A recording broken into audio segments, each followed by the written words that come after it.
Dore ibiciro byashyizweho ku bigena inkwano tuzajya dukwa abakobwa hakurikijwe uturere umukobwa aturukamo.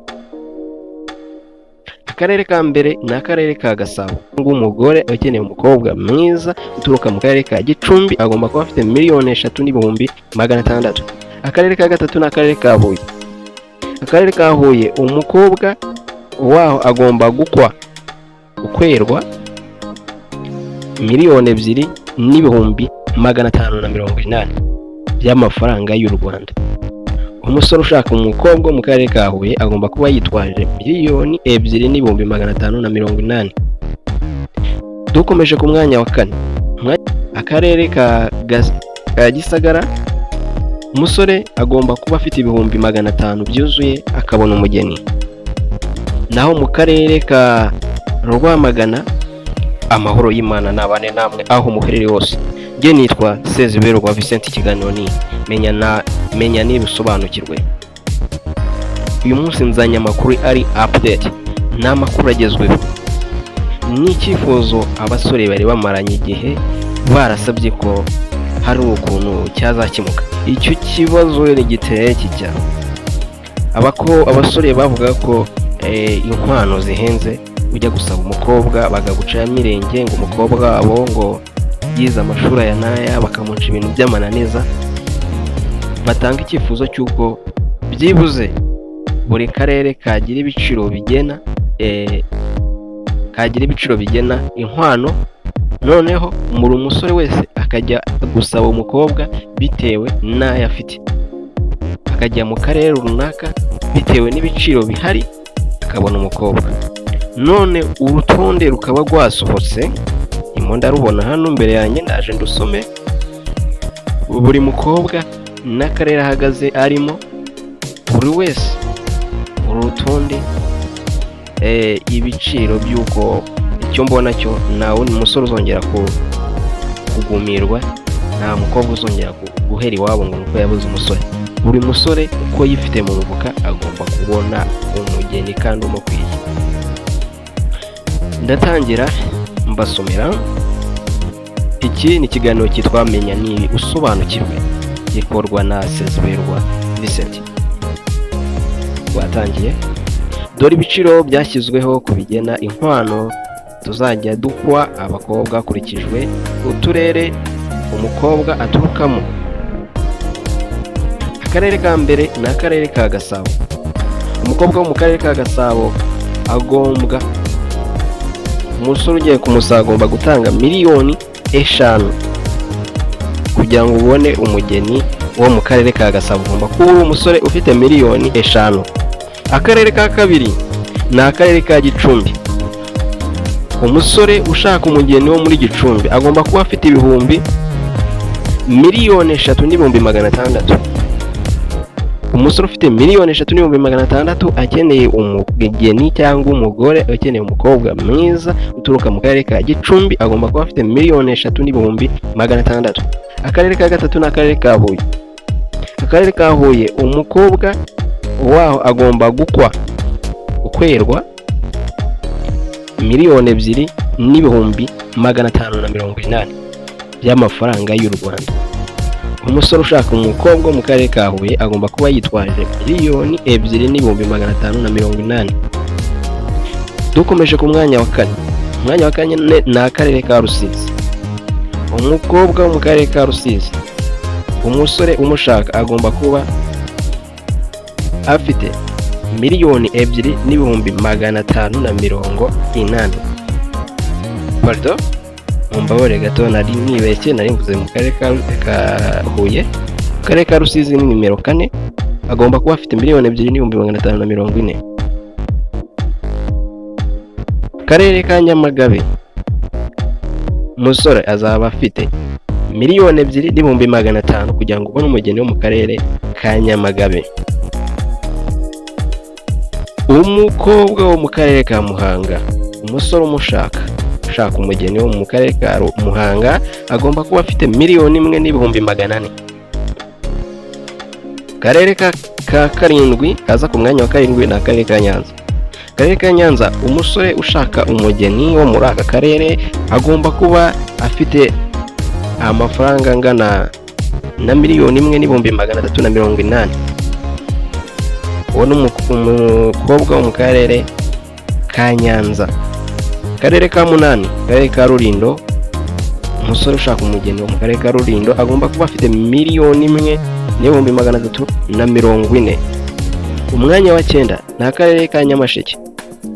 Umusore ushaka umugeni wo mu karere ka Nyamasheke agomba kuba afite 1,1,300,000 by'amafaranga y'u Rwanda akabona umugeni. Akarere ka Nyaruguru kaza ku mwanya wa 10. Uwo musore ushaka umugeni wo mu karere ka Nyaruguru agomba kuba afite 1,200,000 kugira abone umugeni wo mu karere ka Nyaruguru. Akarere kaza ku mwanya wa 11 ni akarere ka Gatsibo. Akarere ka Gatsibo, umusore ushaka umugeni wo mu karere ka Gatsibo agomba kuba afite 600,000 ukabona umugeni mwiza ukeneye kubaka nawe niba ushaka kubaka koko. Akarere ka Bugesera kaza ku mwanya wa 12. Umusore ushaka umugeni wo mu karere ka Bugesera agomba kuba afite 550,000. Umusore ushaka umugeni mwiza, umukobwa mwiza uzi gukora, yaza muri utu turere maze gusoma ndetse ndacyakomeza. Akarere ka 13 ni akarere ka Kamonyi kaza ku mwanya wa 13. Umusore akagomba 540,000 by'amafaranga y'u Rwanda. Akarere ka 14 ni akarere ka Ngororero. Umusore wo mu karere ka Ngororero ushaka umugeni, umukobwa wo mu karere ka Ngororero, umusore umushaka agomba kuba afite 530,000. Umukobwa wo mu Ngororero akwerwa bazana inkwano ihwanye n'530,000. Akarere ka Gisagara, umusore agomba kuba afite 500,000 byuzuye akabona umugeni. Naho mu karere ka Rwamagana, akarere ka Gisagara 15, 16 n'akarere ka Kirehe, umukobwa wagomba gukwerwa 200,000 by'amafaranga y'u Rwanda ukabona umugeni wo mu karere ka Kirehe. Akarere ka Rwamagana kaza ku mwanya wa 17. Umusore ushaka umukobwa w'i Rwamagana agomba kuba yitwaje amafaranga angana n'180,000 ukabona umugeni. Ku mwanya wa 18 ni akarere ka Nyarugenge. Nyarugenge iza ku mwanya wa 18. Umusore agomba kuba afite inkwano ihwanye n'170,000. Akarere ka 19 ni akarere ka Ngoma. Umusore agomba kuba afite amafaranga angana n'160,000. Akarere ka Kicukiro, umusore ushaka umugeni uturuka mu karere ka Kicukiro agomba kuba 150,000. Umugeni cyangwa umukobwa wo mu karere ka Kicukiro agomba korwa 150,000. Akarere ka 21 ni akarere ka Rubavu. Ako karere ka Rubavu, umusore ushaka umukobwa mu karere ka Rubavu agomba kuba afite 100,000 by'amafaranga y'u Rwanda. Akarere kaza ku mwanya wa 22 ni akarere ka Ruhango, agomba kuba afite 90,000. Akarere kaza ku mwanya wa 23 ni akarere ka Nyabihu. Umusore agomba kuba afite amafaranga angana n'80,000 akabona umugeni mwiza kandi ukeneye kubaka. Ku mwanya wa 24 ni akarere ka Karongi. Umukobwa waho kaba ufite 60,000 ubona umugeni kandi ushaka kubaka. Naho ku mwanya wa 26 ni akarere ka Kayonza. Umusore ushaka umugeni wo mu karere ka Kayonza agomba kuba afite 50,000.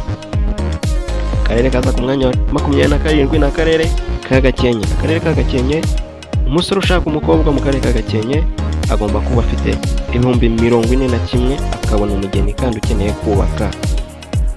Akarere kaza ku mwanya wa 28 ni akarere ka Nyagatare. Mu karere ka Nyagatare, umusore ushaka umugeni wo muri aka karere agomba kuba afite 30,000. Akarere kaza ku mwanya wa 29 ni akarere ka Rutsiro. umusore ushaka umukobwa mu karere ka Rutsiro ni ubuntu. Mu yandi magambo baragukopa ukazaza gushimira nyuma. Akarere ka Musanze kaza ku mwanya wa 30. Umusore ushaka umukobwa wo mu karere ka Musanze, azajya yishyurira dote azakoresha. Abayobozi b'uturere mwihanganire kuri uru rutonde rushyizweho, ni ukugira ngo abakobwa bareke kuguma iwabo, ahubwo bubake ingo zabo kandi zikomeye kandi zishimwa. Urutonde rwakozwe kugira ngo buri musore wavugaga ko abakobwa inkwano zisigaye zarabaye ikibazo, usigaye ujya gusaba umukobwa bakaguha urutonde rw'ibyo yakosomye byose, urabanza kubyishyura amashuri yize.